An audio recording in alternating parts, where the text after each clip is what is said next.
After Cassie's settlement, many lawsuits were filed in New York under the Adult Survivors Act, describing abuse, drugging, and sexual assault from the 1990s. The focus changed from single events to recognizing a larger pattern of abuse. A key moment was Rodney Lil Rod Jones's lawsuit in February 2024. Jones's claims were very important because they gave strong evidence that led to a federal investigation. His lawsuit called Combs's organization a criminal operation. The lawsuit also named staff members, like his chief of staff and security, who were said to be involved in these actions. This involvement showed organized crime needed the federal government to get involved. The involvement of Homeland Security Investigations, HSI, and a federal investigation made the legal issues much worse. Lawsuits can cost money, but can often be settled or delayed. However, a federal criminal charge could lead to a long prison sentence and losing property. The federal investigation looked into the Mann Act and possible breaks of the RICO Act. The Mann Act is a strong law that makes it illegal to take someone across state or country lines for prostitution or immoral reasons.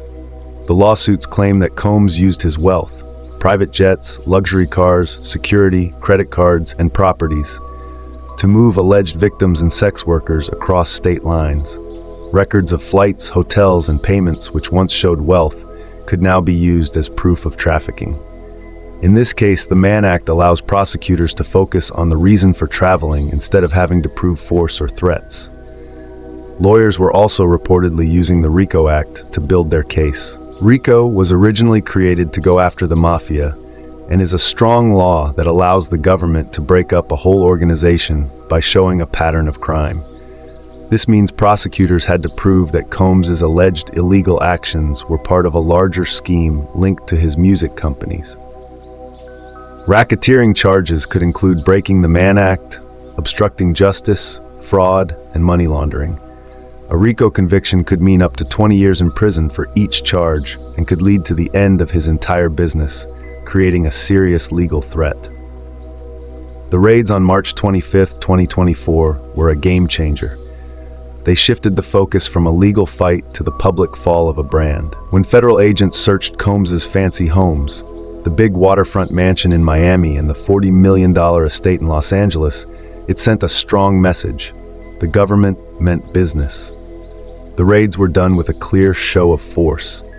Heavily armed agents from Homeland Security and other federal groups swarmed the properties. The agents in tactical gear, the dark vehicles, and the barriers around the houses made it look like they were after drug kingpins or international criminals, not just a music executive who won a Grammy. The media went wild right away. News helicopters filmed the scene from above, showing Combs's downfall. The images were striking. Agents carrying boxes labeled evidence, taking away hard drives and computers, and Combs's sons being detained and cuffed on the lawns. These actions weren't just legal moves, they were a public display of accountability. The sight of the mogul's sons caught up in the chaos became a viral symbol of the wide-ranging impact of the federal investigation. The raids created problems for Combs's lawyers, but the biggest issue was the damage to his image. For a long time, he had carefully built up the Diddy image as a stylish, fun, and creative billionaire, which was linked to his success.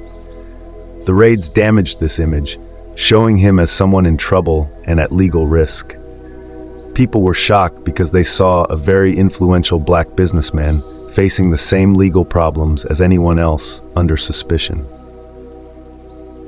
The search warrants allowed federal agents to take anything related to the alleged crimes, like papers, computers, and bank records. This made it harder for Combs's lawyers to control the story because the government now had key parts of his business and personal life. The legal fight changed from simply defending against lawsuits to actively fighting back against the US government's vast resources. The focus shifted from fixing the damage to dealing with major threats, with lawyers openly discussing possible long prison sentences. The release of a CNN video from 2016 in May 2024 severely damaged Diddy's reputation. Before this, his team was using the usual celebrity crisis strategy, denying everything, questioning the accusers, suggesting they had bad intentions, and using powerful lawyers and PR to create doubt. The video destroyed that plan. The security camera footage from a hotel hallway was disturbingly clear. It showed a man who looked like Combs chasing a woman, later named as Cassie Ventura. He threw her to the ground, kicked her brutally while she was down, and dragged her. This clear visual evidence proved the serious claims made by one of his first and most important accusers. The defense's previous attempts to paint Ventura's lawsuit as a money grab or her claims as baseless quickly failed, destroying the defense's credibility. The video's main impact was that he lost all support from companies and organizations. Big businesses care most about protecting their image.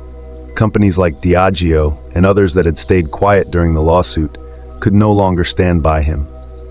The clear video of violence, especially against a woman, made his image harmful. This wasn't just a mistake. The video proved the accusations against him were true, forcing his associates to quickly and publicly cut ties with him. The 2016 hotel video became the key evidence in the public's view, ensuring that Sean Combs' reputation would be defined by the violence shown in that short, harsh video, not by his achievements.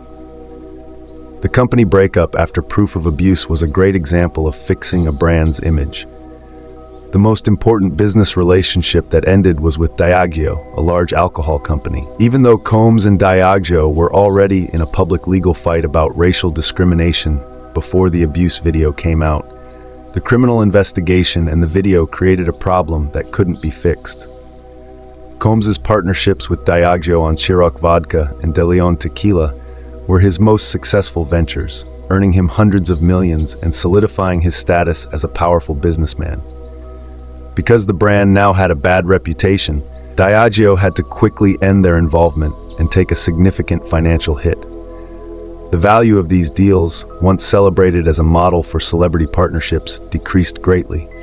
The effect was devastating and immediate across the entire Combs global network. Revolt TV, the cable channel Combs founded to represent black culture and independent artists, faced internal issues. Its core purpose now clashed with the serious accusations against its founder. Advertisers and partners began to quietly but quickly review their agreements, concerned about being associated with the controversy.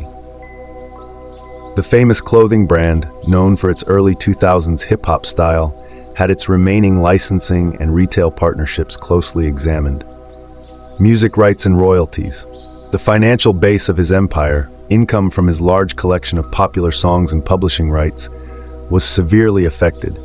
While these assets are harder to quickly seize legally, their market value has significantly decreased, making them less attractive to potential buyers and greatly limiting his ability to use them as security for urgent loans.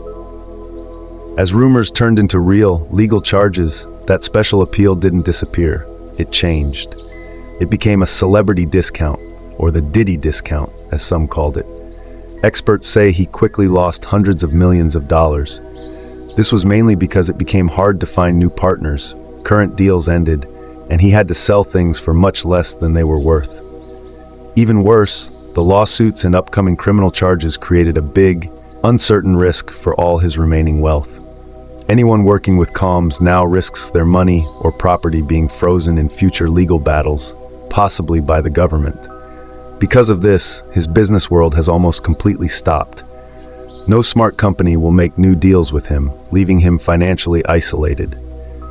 The rich businessman who used to show off his wealth was now facing a slow, painful financial shutdown. The personal shame he faced was probably worse than any business problems. For years, Combs worked hard to get praise from important groups, both black and mainstream, to show he was a legend, not just a pop star. He wanted real respect that lasted longer than just success in the music industry. His connection to Howard University was key to this. In 2014, he got an honorary degree, gave a speech at graduation, and donated a lot of money, making him look like a supporter of black success and business. In June 2024, the university's decision to take back his honorary degree and end a scholarship he funded was a major sign of disapproval.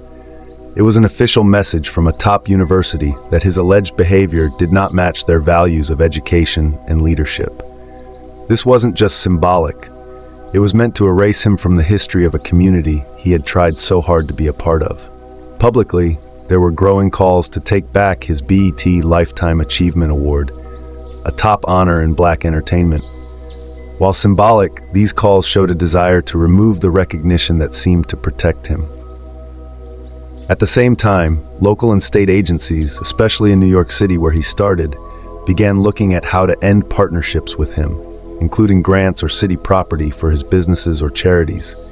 The goal was to remove any sign of government approval. For Combs, being famous always meant being safe.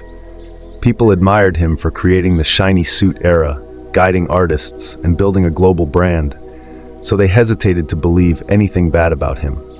But when Howard University, Diageo, and his own business partners publicly cut ties with him, they took that respect away. Losing this celebrity protection was his biggest downfall. The rumors people used to ignore now seemed like proven facts. His status protected him, but when those who gave him that protection removed it, he became vulnerable and his flaws were exposed. He went from being untouchable to being accused, forcing the entertainment industry to realize that power doesn't guarantee endless protection, and ignoring problems has terrible consequences. His reputation wasn't just damaged, it was changed forever, and his legacy is now marked by the accusations and the legal investigation. By the summer of 2024, many lawsuits painted a similar picture of alleged abuse, exploitation, and control going back over 20 years. These weren't just a few separate accusations. They were detailed, connected stories from former security guards, assistants, performers, and artists. The pattern described in the documents matched the clinical definition of a controlling, coercive relationship, but magnified in a work setting.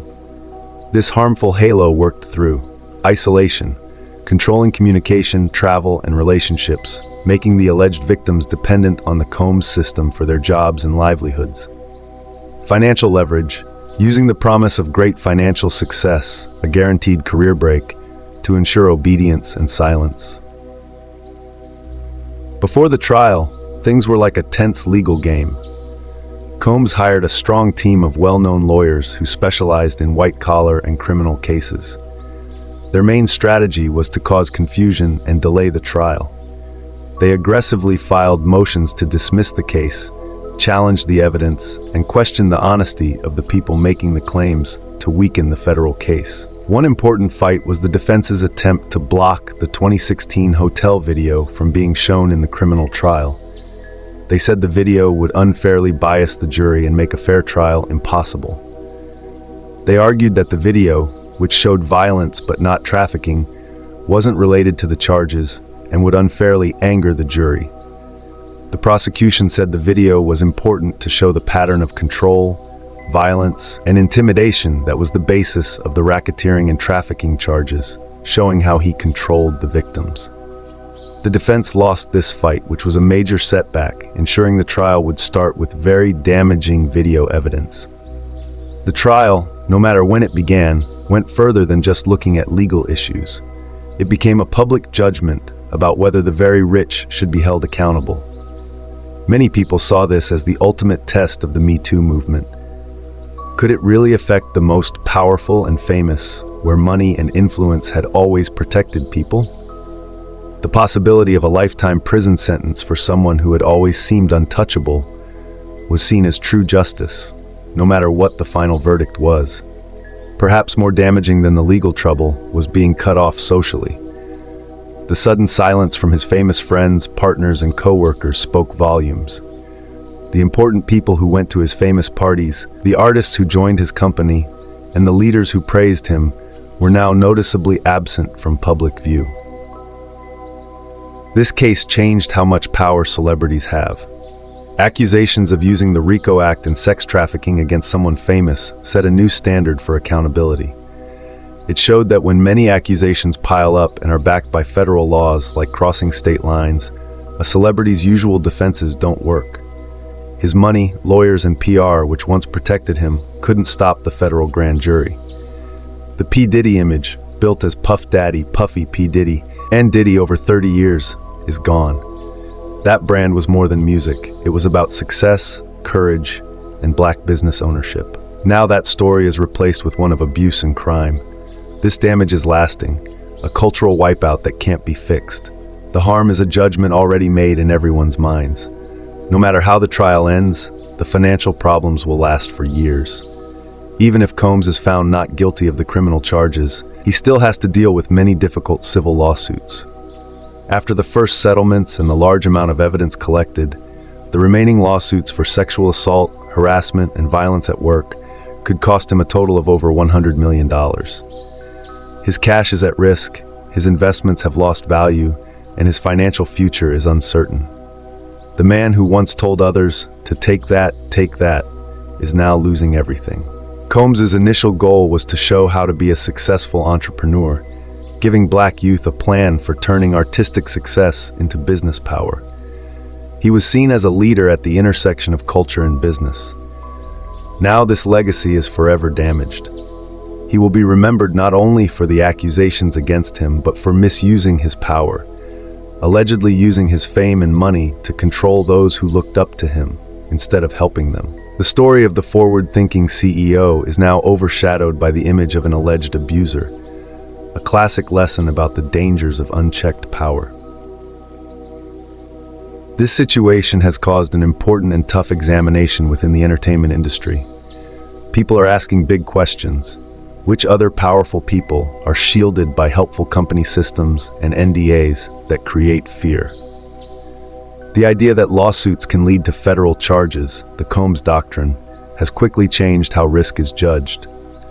The situation shows that people want accountability and that even the most powerful people can't escape the law forever. Stay tuned for more important legal news and detailed stories about true crime.